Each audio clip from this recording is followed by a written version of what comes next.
Opinion HD की videos देखने के लिए हमारा चैनल सब्सक्राइब कीजिए और पेज को भी लाइक कीजिए ताकि आप हमारी आने वाली तमाम वीडियोस से बाखबर रह सकें। अस्सलाम वालेकुम, मैं हूं मोहम्मद बिलाल रफीक। आज एक और नए वीलॉग के साथ आपकी खिदमत में हाजिर हूं। आज़ाद जम्मू कश्मीर हुकूमत के जो काबीना के अरकान थे उन्होंने हल्फ तो ले लिया, लेकिन उनके पोर्टफोलियोज आज रात को खत्मी होने का इम्कान जाहिर किया जा रहा है। किस वजीर को कौन सा महकमा अलाट होगा, इसका फैसला आज रात को हो जाएगा। आज के व्लॉग में हम गुफ्तगू करेंगे वज़रा के पोर्टफोलियोज पे। वज़ीर आज़म आज़ाद कश्मीर से आज वफाकी वज़ीर अमूर कश्मीर अली अमीन गंडापुर ने इंतहाई अहम मुलाकात की है। उसमें वजारतों की तकसीम के हवाले से भी गुफ्तगू हुई, जबकि दीगर अमूर भी ज़ेर बहस आए। पाकिस्तान में कश्मीर प्रॉपर्टी थी जो उसका कौमी असम्बली की जो कायमा कमेटी है उसका निज़ाम वफाकी वजारत अमूर कश्मीर को मुंतकिल करने के हवाले से तरमीमी बिल 2021 मंजूर कर लिया है। इसके अलावा जो सेक्रेटरीज हुकूमत हैं उनको तब्दील करने के लिए भी जो पॉलिसी है वो तय हो रही है। गुज़िश्ता रोज़ एक बड़ा पहला इस हुकूमत का वाक़या सामने आया कि एक तरफ मुतअद्दिद असिस्टेंट कमिश्नर साहिबान के तबादला जात किए गए, तो रात को सदर रियासत बैरिस्टर सुल्तान महमूद चौधरी की मदाखलत के बाद हुकूमत को उन तबादला जात के नोटिफिकेशन को वापस लेना पड़ा। इतला के मुताबिक असिस्टेंट कमिश्नर मीरपुर की तैनाती के हवाले से ये इतराज़ात बने, तो सदर रियासत ने मदाखलत की और वज़ीर आज़म समेत दीगर हुकाम को कहा कि मेरे हलके के अंदर बाय इलेक्शन आ रहा है, लेकिन कहा यह जा रहा है कि ये सारे जो तबादला जात थे इनके पीछे आज़ाद कश्मीर के एक आला ब्यूरोक्रेट थे जिन्होंने इन तबादला जात को करवाया। इन सारी चीज़ों पर आज गुफ्तगू करने के लिए खसूसी तौर पर हमें ज्वाइन किया है सीनियर तजियाकार और एंकर पर्सन जनाब ख्वाजा मतीन साहब ने। ख्वाजा मतीन साहब से जानते हैं कि आज़ाद कश्मीर की काबीना के जिन अरकान ने हल्फ लिया इनको कौन कौन से महकमा जात अलाट होंगे, तो क्या महकमा जात अलाट होने के बाद जैसे काबीना के अरकान खत्मी होने तक बड़े मसाइल का सामना रहा सारी क़यादत को पीटीआई की, तो क्या पोर्टफोलियोज अलाट होने के बाद भी कोई ग्रुपिंग सामने आ सकती है, या जो इग्नोर हुए हैं किसी को अच्छा महकमा नहीं मिलेगा, इस पर क्या होगा? जी ख्वाजा मतीन साहब बताइएगा, ये जो पोर्टफोलियोज अलाट होंगे उसके बाद भी ग्रुपिंग का कोई खदशा है? जी बहुत शुक्रिया बिलाल रफीक साहब। देखिए बिलाल साहब, जब से ये हुकूमत वजूद में आई है तो शुरू दिन से ही दो ग्रुप नजर आ गए हमें। ये दो ग्रुपों में बटी हुई हुकूमत है, जिसकी वजह से वज़ारत उज़्मा का फैसला भी नहीं कर पाए और कुर्रा किसी अजनबी शख्स के नाम निकल आया जिसकी तवक्को आज़ाद कश्मीर के अवाम नहीं कर रहे थे। तो सदर के लिए कुछ और कैंडिडेट थे, फिर बादले नखास्ता बैरिस्टर साहब को ये ओहदा कबूल करना पड़ा, वो सदर आज़ाद कश्मीर बन गई। अब आते हैं वजारतों की तरफ। जो मतवक्को वजारतें चल रही हैं कि ये जो सियाहत का महकमा है और हाउसिंग का महकमा है और दाखिला का महकमा, ये जो सरदार तनवीर इलियास खान ये इनको दिया जाएगा। इसी तरह ये जो शहरात की वजारत है वो अदर सादक के हिस्से में आएगी, और जो इतलात की वजारत है उसके लिए नाम चल रहा है फ़हीम रबानी साहब का। लेकिन इस जब महकमों पे भी अभी मजीद तफावत हमें देखने को मिलेगी और इख्तलाफ मजीद गहरा होगा। सबसे पहले जब वज़रा ने हलफ उठाया तो उसमें सीनियर तरीन पार्लियामेंटेरियन जिनका तल्लक लाहौर से है, गुलाम मोहिउद्दीन दीवान, उनको नज़रअंदाज कर दिया गया। देखिए कि वो उस दौर से लाहौर में इलेक्शन जीते आ रहे हैं। गुलाम मोहिउद्दीन दीवान जब वहाँ नून लीग की हुकूमत थी, वज़ीर आला पंजाब शहबाज शरीफ थे, उस दौर में उन्होंने वहाँ से इलेक्शन जीता था और बड़े टंके की चोट पर जीता था। तो उनको भी इग्नोर किया गया, तो वो भी खामोश बैठने वाली। वो जिला लाहौर के सदर भी हैं, आपको याद होगा कि जब लाहौर से इलेक्शन लड़ाया गया ज़िमनी शायद हकान अब्बासी साहब को, तो उनके मुकाबले में उनको टिकट दिया गया। वो बड़े मजे हुए सियासी रहनुमा है, पता नहीं उन्हें क्यों इग्नोर किया गया है, इसके भी असरात मरतब होंगे।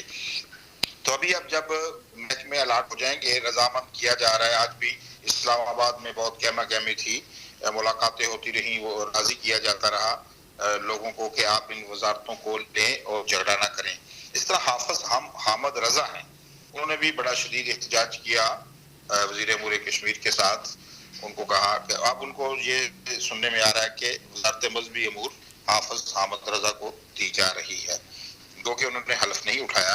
लेकिन इस तरह अभी मजीद झगड़े चलेंगे उस वक्त तक जब तक असम्बली में तरमीम नहीं आ जाती कि ये जो पाबंदी लगा कर जो वज़रा की तादाद में इजाफा नहीं हो सकता। ठीक है, अच्छा ख्वाजा मतीन साहब, दूसरे सवाल की तरफ चलते रहेंगे। मैं दूसरे सवाल की तरफ आता हूं कि गुज़िश्ता रोज हुकूमत को एक अपना ही फैसला फौरी अंडू करना पड़ा।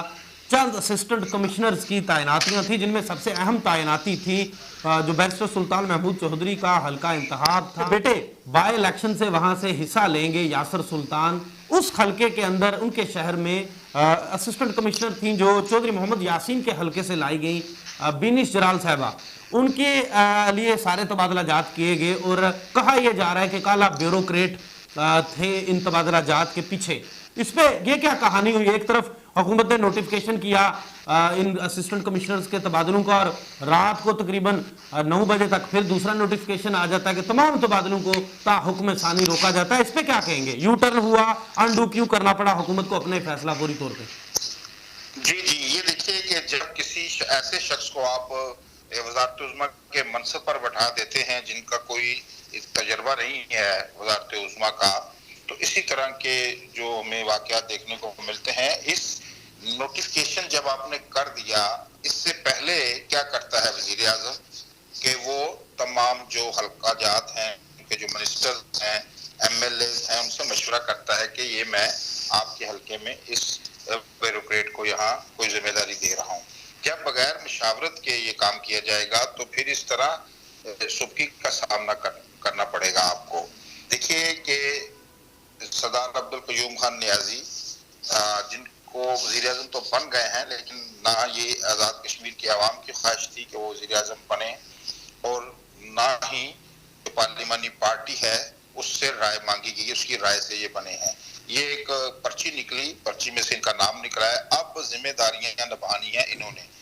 मुझे तो ये जो बुजदार वाला जो तजर्बा किया गया पंजाब में, उसी का ही लेकिन ख्वाजा साहब, एक तरफ हुकूमत असिस्टेंट कमिश्नर्स के तबादले कर रही है, एक कहा यह जा रहा है कि आला ब्यूरोक्रेट थे इन तबादलों के पीछे, दूसरी तरफ सदर रियासत ने जब मदाखलत की कि ये मेरा हल्का है, वहाँ पे ये तबादले कम से कम मुझे पूछ के ही कर लिए जाते। ये जो बातें चल रही हैं मैं वो आपके साथ कर रहा हूँ। तो सदर रियासत की मदाखलत के बाद हुकूमत ने इन तबादला जात को फिर से रोका। तो ये इस सारी एक्टिविटी को देखते कैसे हैं? ये क्या सुबकी नहीं है हुकूमत की? चंद रोज में ही एक नोटिफिकेशन हुकूमत करती है, लोग तैयारियां सामान बांध रहे होते हैं कि हमने नहीं जाए तैनाती पे जाना है, तो फिर रोक दिया जाता है उन्हें। देखिए यही बात मैं कर रहा हूँ कि आप जब अदम मशावरत के साथ फैसले करेंगे तो फिर आपको वापस लेना पड़ेगा, क्योंकि ये एक आप वज़ीर आज़म कोई फतह करके नहीं आए। आप एक पार्लिमानी पार्टी है, कैबिनेट है, उनसे जब मशावरत नहीं की जाएगी, सदर रियासत है इस वक्त जो सदर हैं, वो एक उनका पॉलिटिकल बहुत बड़ा बैकग्राउंड है, वो 9 बार इलेक्शन जीत कर उनको हालात और वाकयात इस जगह पे ले आए। ये सदर साबक डिप्लोमेट सदर नहीं है। हाँ, ये इनको समझना चाहिए कि बैरिस्टर सुल्तान जैसा तजर्बेकार मंजा हुआ सियासी रहनुमा, साबक वज़ीर आज़म जो 20 साल कबल वज़ीर आज़म रहे हैं, ठीक है ना, तो वो मौजूद हैं। वो उनको इस तरह की जब ये गलतियां करेंगे, या तो उनसे पहले मशवरा कर लिया जाए, नहीं मशवरा करेंगे तो आने वाले दिनों में आपको मजीद जो लताइफ हैं वो देखने को मिलेंगे। तो आप क्या समझते हैं इन तबादला जात के पीछे कौन था? ऐसी क्या जरूरत पड़ गई कि जब हुकूमत एक तरफ सेक्रेटरीज के तबादला करने की प्लानिंग कर रही है, डिप्टी कमिश्नर्स के एक हाई लेवल की ब्यूरोक्रेसी को नहीं छेड़ा गया, तो ये असिस्टेंट कमिश्नर्स पे आके बात क्यों रुक गई? कौन था? ये कुछ इतलात मेरे पास हैं कि इनके पीछे पहले तो कुछ लोगों ने बताया कि वज़ीर आज़म है, लेकिन जब थोड़ा सा खोज निकालने की कोशिश की तो पता चला कि चीफ सेक्रेटरी है। और वो जब हकीकत सामने आई कि जो बिनिश जराल साहिबा हैं, जो AC दौलिया जट्टा हैं, उन्होंने ख्वाहिश का इजहार किया कि मुझे आप मीरपुर में लगाएं। और जब ये बात किसी बड़े सियासी रहनुमा के साथ की कि ये उनकी ख्वाहिश है, तो उन्होंने फिर बड़ा सख्त रद्द अमल का इजहार किया कि इस तरह होता है कि किसी ब्यूरोक्रेट को, किसी असिस्टेंट कमिश्नर को उसकी ख्वाहिश पर लगाया जाएगा। ये तो फैसला तो जो नई हुकूमत है इसने करना है कि कौन किस जगह तैनात होगा। जब उनकी ख्वाहिश को, उनकी शायद कोई बड़ी सिफारिश हो, पता नहीं पीछे उनके कौन लोग हैं, तो ये तो चीजें सामने आ जाएंगी। हम इस खोज में है कि इनके पीछे कौन सी कुव्वत है। पीने चिराग साहिबा के एक तरफ तो वो चौधरी यासी के हल्के में जिनका रोल रहा है वो इंतहाई मनफी रहा है, और जो उनकी एक्टिविटी नजर आई है वो किसी ब्यूरोक्रेट को जेब नहीं देती।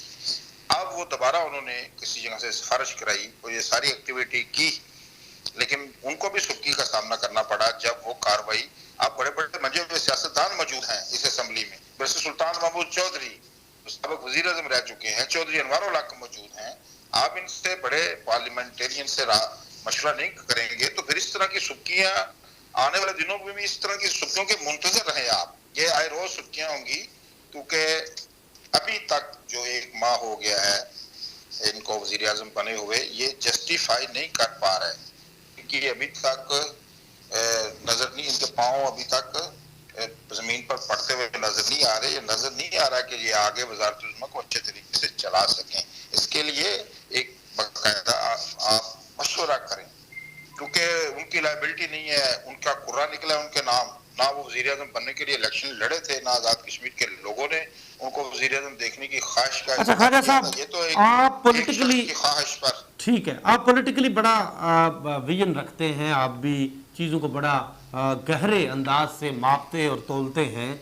देख क्या रहे हैं, यह कोई रस्साकशी शुरू तो नहीं होने वाली कहीं इस हुकूमत में? आप चौधरी अनवर उल हक साहब को भी बड़ा करीब से जानते हैं। अब सरदार तनवीर इलियास ये एक ग्रुप है, उनके साथ अली शान सोनी या दीगर चंद लोग, दूसरी तरफ सदर के साथ उनके इख्तलाफात, बैरिस्टर सुल्तान साहब का भी एक ग्रुप है, तीसरे वजीर आजम साहब हैं, उनके साथ भी 2-4 लोग आ जाएंगे आहिस्ता आहिस्ता। ये आगे आप क्या देख रहे हैं, मुझे क्विकली इस पे बताइएगा। जी बिलाल साहब, मैं पहले भी आपके प्रोग्राम इस बात का इज़हार कर चुका हूँ, ये इस असेंबली से पहले वजीर आजम है, इसमें से मुझे दूसरा, तीसरा, चौथा वजीर आजम भी नजर आ रहा है। अगर बगैर हिकमत अमली के, बगैर मुशावरत के, बगैर लोगों को इत्मीनान में लिए हुए अगर ये फैसले किए गए तो ये जो हड्डियां है ये मुझे बीच चौराहे में फूटती हुई नजर आ रही है, क्योंकि आपको बना दिया गया, आप बन गए वजीर आजम, तो नोटिस के आपने तय किया किसी शख्स के साथ कि मैं तबादला जहाज पे आपसे मशवरा करूंगा। अब जब वो सीख पा हुए, जब झगड़ा बढ़ा, तो फिर नोटिफिकेशन वापस लेना पड़ा। ये प्राइम मिनिस्टर का जो ऑर्डर है, इसकी वापसी से जो पॉलिटिकल विजन रखने वाले लोग हैं जेके के, उनको मैसेज चला गया है कि ये नहल वजीर आजम है। इसी तरह जो ब्यूरोक्रेसी है उनको भी पता चल गया कि इनसे कोई फैसले करवाने का फायदा कोई नहीं होगा वजीर आजम से, क्योंकि जब इनसे कोई फैसले करवाए जाएंगे तो वो अंडू कर दिए जाएंगे। इसलिए उनको पता चल गया, आजाद कश्मीर की ब्यूरोक्रेसी को भी, कि ताकत का मरकज वजीर आजम हाउस नहीं है, ताकत का मरकज किसी और जगह है। अब वो जब वो फैसले करवाएंगे तो वो उस ताकत के मरकज के पास जाएंगे। इससे वजीर आजम हाउस की सुर्खी हुई है। इस ऑर्डर से वजीर आजम की जो इज्जत में, वक़ार में कमी आई है।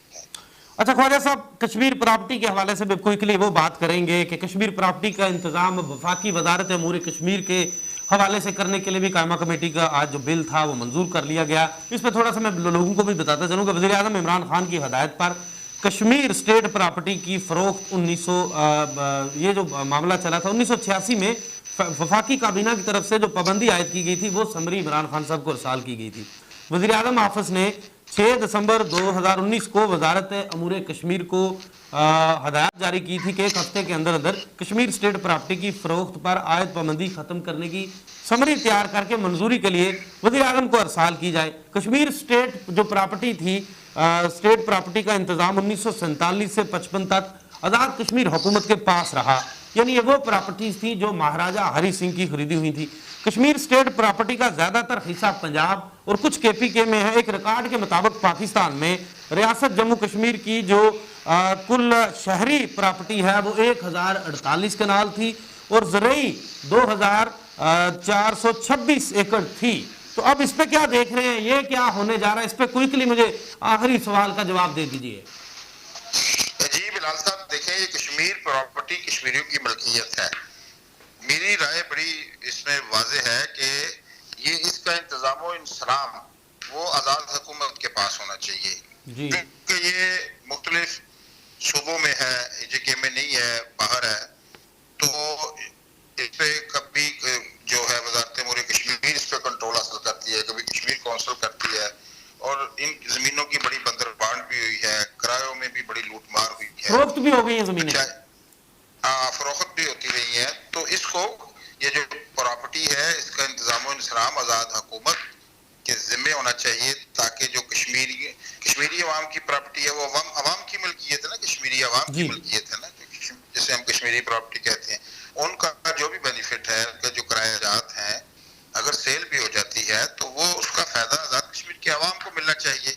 उससे कोई अगर बेचना भी है, नहीं तो आप रेंट पे दे दें, तो जो भी फायदा आते हैं उसका जो भी रिलीफ मिलना चाहिए वो के अवाम का ठीक हो गया। इस पे डाका नहीं डालना चाहिए, इस हद पर किसी को डाका डालना नहीं चाहिए। बहुत बहुत शुक्रिया जनाब ख्वाजा मतीन साहब जी, आपने ख्वाजा मतीन साहब की गुफ्तगू सुनी। कश्मीर प्रॉपर्टी पे भी कुछ चीज़ें कदम उठाने पड़ेंगे। आज राजा फारूक हैदर खान मीरपुर के दौरे पे थे और उनकी जमात बड़ी शिकस्त से दोचार हुई इंतखाबात में, और उसके बाद पहला दौरा था फारूक हैदर खान का बतौर ओपोजिशन रहनुमा मीरपुर का, लेकिन कारकुनान ने उन्हें उस तरह से खुशामदीद नहीं कहा, अपना गुस्सा उतारते रहे मीडिया से गुफ्तगू में। आजकल जैसा रवैया उन्होंने शिकस्त के बाद अपनाया हुआ है उसका इजहार आज उन्होंने मीरपुर में भी किया, लेकिन लोगों ने उनको उस तरह से वेलकम नहीं किया जिस तरह से वो बतौर वज़ीर आज़म उनके पीछे कारकुनान की फौज जफर मौज हुआ करती थी। के साथ मुझे दीजिए इजाज़त, अल्लाह हाफिज़। You are watching Opinion HD.